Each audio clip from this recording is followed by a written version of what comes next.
Dua peristiwa kebakaran terjadi 2 hari berurutan di ibu kota.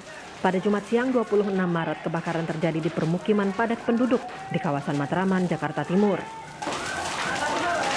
Pemadaman terkendala lokasi yang sempit dan jauh dari sumber air. Petugas pemadam kebakaran dibantu warga memadamkan api yang membakar sekitar 10 rumah warga di Jalan Gugus depan Matraman tersebut. Api yang tiba-tiba membesar dari salah satu rumah menyebabkan warga panik. Satu di antaranya bahkan pingsan. Penyebab kebakaran masih diselidiki. Sebelumnya pada Kamis dini hari kebakaran juga terjadi di permukiman padat penduduk di lokasi yang sama, kawasan Matraman, Jakarta Timur.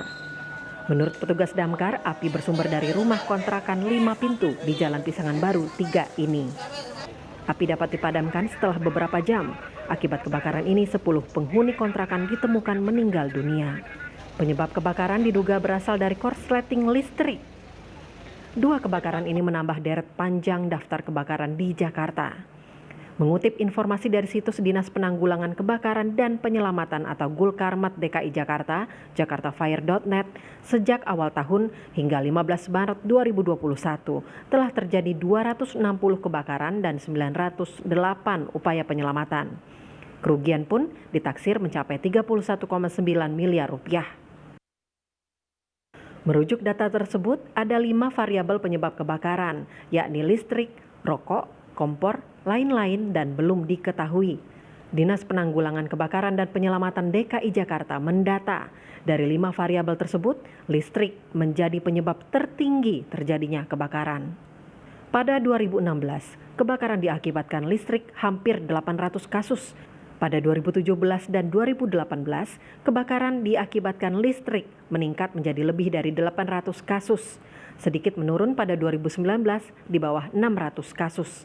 Namun, statistik kebakaran akibat listrik pada 2020 kembali meningkat di angka 640 kasus.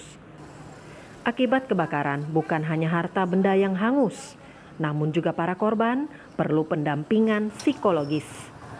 Di tengah pandemi, sejak dini dari diri sendiri, waspada, cegah kebakaran, juga demi mencegah adanya korban jiwa. Tim Liputan, Kompas TV. Saudara, cegah kebakaran, cegah korban jiwa. Sudah ada 260 kasus kebakaran paling tidak yang melanda Jakarta sejak awal tahun 2021. Jangan sampai jumlah kasus dan korban semakin bertambah seperti tahun lalu. Bagaimana sebenarnya mencegah terjadinya kebakaran dan bagaimana juga kesaksian warga sekitar lokasi terjadinya kebakaran ini dan korban selamat. Nanti kami akan mengundang langsung korban yang selamat dari kebakaran yang terjadi pada Kamis dini hari lalu, dan juga kita akan berbincang dengan pakar keselamatan kebakaran dan lingkungan Fakultas Kesehatan Masyarakat Universitas Indonesia, Prof. Fatma Lestari. Prof, selamat pagi. Selamat pagi, Mbak Stefani. Sehat ya, Prof? Alhamdulillah sehat, semoga Mbak Stefani juga ya. Sehat, Prof. Prof, kita tahu kebakaran yang terjadi pada Kamis dini hari lalu bukan itu saja sebenarnya. Sudah berkali-kali kejadian kebakaran terjadi di pemukiman yang padat. Tapi yang menjadi sorotan kemarin di Matraman karena memang sampai memakan korban jiwa 10 orang, Prof. Prof, boleh digambarkan mungkin adakah memang perbedaan spesifik kebakaran yang terjadi di pemukiman padat, mungkin di ruang terbuka atau di gedung seperti apa, Prof? Adakah? Baik, secara spesifiknya untuk di pemukiman padat, yang paling utama adalah adanya kerentanan atau kerawanan jumlah warga di lingkungan yang padat. Nah, ini menjadi salah satu faktor berisiko. Nah, ketika misalnya ada lingkungan yang padat penduduk, seharusnya di situ memang sistem proteksi kebakarannya baik. Termasuk diantaranya juga rute evakuasi bagi penghuni apabila kalau terjadi kebakaran. Itu dari sisi kalau terjadi kebakaran. Yang kedua adalah tentunya memastikan bahwa sumber api yang ada di lokasi tersebut dikelola dengan baik. Misalnya listrik dikelola dengan baik, kemudian larangan merokok misalnya kalau untuk di tempat pemukiman yang padat, dan juga memastikan bahwa tersedia alat pemadam api ringan, APAR, begitu. Jadi tadi juga termasuk ya kita sudah tampilkan juga grafisnya apa saja faktor-faktor utama yang biasanya menjadi penyebab dari kebakaran di pemukiman padat. Sudah bergabung bersama kita Ibu Mawarti, korban selamat dari kebakaran kemarin, Prof. Bu Mawarti, selamat pagi. Pagi. Ya, Bu Mawarti bisa mendengar suara saya, Bu? Dengar. Ya, Bu Mawarti, pertama-tama kami mengucapkan turut berduka cita atas kebakaran yang terjadi kemarin dan tentunya bersyukur juga Ibu Mawarti dalam keadaan sehat ya Bu ya, pagi ini ya Bu ya. Iya. Iya. Bu Mawarti, sebelum saya tanya soal apa yang terjadi saat Kamis dini hari kemarin, bolehkah kita mundur sebentar Bu Mawarti? Tadi kita sudah berbincang dengan Prof. Fatma di sini pakar fire safety. Bu Mawarti, sebenarnya boleh diceritakan seperti apa sih kondisi perumahan di kontrakan ini Bu Mawarti, sepadat apa, boleh cerita? Dia buntu, kecil jalanannya.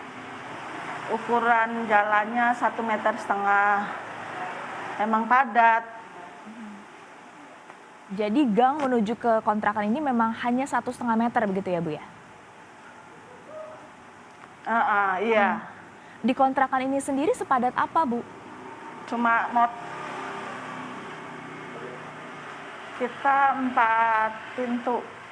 4 pintu untuk masing-masing Jalannya 1,5 keluarga. meter depannya. Untuk masing-masing keluarga Ya, ini ukurannya berapa satu Bu kira-kira pintu, kalau satu boleh tahu? keluarga. Ukurannya saya kurang tahu. Mhm. Pokoknya 3 petak. Oke, 3 petak berarti ya Bu ya? Untuk berapa orang? Iya. Saya satu keluarga berdua sama anak. Yang petak kedua satu keluarga 5 orang. Terus yang pintu nomor 3 satu keluarga 3 orang. Pintu keempat 3 kakak 5 orang. Berarti dari 4 pintu ini ada 15 orang ya, Bu Marwati? Iya. Sudah lama tinggal Iya. di sana Bu? Saya sih belum, sekitar 1 tahun lebih. 1 tahunan. Bu Marwati, tahukah di sana seperti apa? Tahun lebih. Seperti apa teknis kelistrikannya di sana? Setahu Ibu?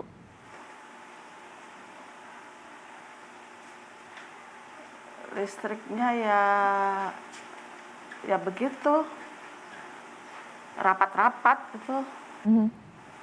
Apakah sama Namanya gang dengan kecil. tempat tinggal Ibu sebelumnya atau seperti ada yang berbeda atau gimana Bu? Enggak sih, orang kejadiannya juga enggak, saya juga enggak tahu, masih tidur. Saat itu berarti sekitar pukul 4.50 waktu Indonesia Barat, betul ya Bu ya kejadian kebakaran ini terjadi? Iya. Saat itu Iya. apa yang pertama Ibu lihat? Saya tidur di belakang, anak saya yang SMP tidur di depan. Nah, anak saya yang bangun karena dengar suara berisik sebelah tuh yang meninggal 5 orang. Dengar tolong, tolong, tolong. Terus anak saya bangun. Begitu bangun buka pintu, api udah di atas plafon. Terus anak saya masuk lagi, bangunin saya, "Mama, kebakaran." Saya loncat aja keluar, begitu ngeliat di depan, motor itu apinya udah kobar-kobar, udah nyamber ke plafon saya. Terus saya masuk lagi ngambil berkas, narik anak saya keluar, begitu nyampe di luar, motor udah nyamber di tempat saya, meterannya udah meledak. Itu berarti Ya gitu aja, saya langsung lari ke depan. silakan Bu. Iya, udah saya langsung lari ke depan, nggak mikirin apa-apa. Berarti saat itu ketika Bu Marwati mau keluar, di gang pun apakah sudah ada api atau seperti apa? Udah ada di nomor 2 yang samping saya, yang korban 5. Berarti Ibu Marwati ini pintu keberapa ya Bu ya kalau dihitung Udah dari di depan. Jalan Buntu? Pintu pertama Pintu pertama dari Jalan Buntu? dari Jalan Buntu, kalau Berarti yang paling ujung ya Bu ya? enggak, kalau dari Jalan Buntu kita yang terakhir. Oh, oke. ya. Berarti yang paling dekat Kalau dengan dari jalan keluar ya? utama masuk kita nomor 1. Berarti yang paling dekat dengan jalan keluar ya? Saya yang paling dekat. Saat Ibu keluar, Makanya saya larinya gampang. oke. Saat Ibu keluar melihat tetangga lain juga? Ada sih yang sebelah pintu nomor 3. Buka pintu juga. Namun menjadi Pak yang korban nomor jiwa, 2 apakah tidak sama sempat nomor keluar? 4 nggak buka pintu. Ya mungkin orang pintu masih pada tutup. Kalau kita kan nyelamatin masing-masing aja, nggak ngelihat kanan kiri. Orang api udah di atas, udah nyamber meteran. Begitu saya keluar nyampe gang tuh meledak meteran. Tapi berarti ketika melihat keluar, motor pun sudah terbakar ya? Karena ada dugaan juga dari motor. Udah Meledak besar berarti ya Bu? saya kurang tahu persis ya pokoknya motor Oke. udah kebakar tuh motor. Kan motor kanan kiri. Ya. Bu Marwati berarti sekarang tinggal di mana? Di rumahnya Pak RW pas ada lagi yang kosong, jadi buat penampungan di situ. Bantuan seperti apa Bu untuk makan? Kita tahu juga ada beberapa bantuan dari pemerintah, apakah sudah diterima? Udah makan sih alhamdulillah cukup. Dari bantuan-bantuan juga udah ada dari Bu Risma. Dari Bu Risma anak saya sekolah ditanya mau minta apa, anak saya minta HP, laptop, buku, seragam, sepatu, semuanya udah dianterin. Saya juga sangat berterima kasih sama Bu Risma. Baik, berarti juga ada pembinaan juga untuk psikologis, apakah juga sudah ada Bu?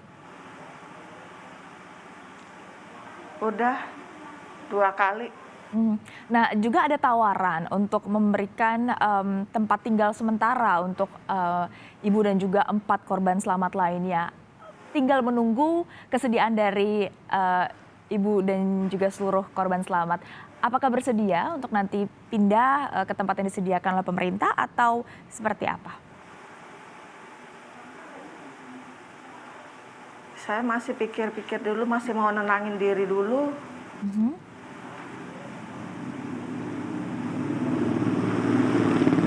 Oke, baik. Terima kasih Ibu Marwati atas waktunya. Semoga juga sehat-sehat selalu dan juga semoga dicukupkan semua kebutuhannya bersama dengan keluarga dan juga teman-teman di sana. Terima kasih Ibu Marwati atas waktunya. Sekali lagi, sehat selalu Bu. Amin, makasih.